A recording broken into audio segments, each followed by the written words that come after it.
Isa po sa lumabas sa aking pagdarasal ay yung bakit natin ginawa o ni-renovate itong church na ito.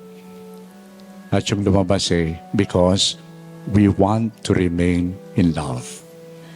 So gusto po nating maging kasangkapan ito upang ang bayan ng Diyos ay manatili sa kanyang pag-ibig. Manatili sa kanyang pagmamahalan. Manatili sa kabanalan sa pamagitan ng pagsasabuhay nila ng pag-ibig ng Diyos. Kanina, in the opening prayer, ang dinasal natin, nawa sa lugar na ito, our hearts will be strengthened by the Word of God and the sacraments.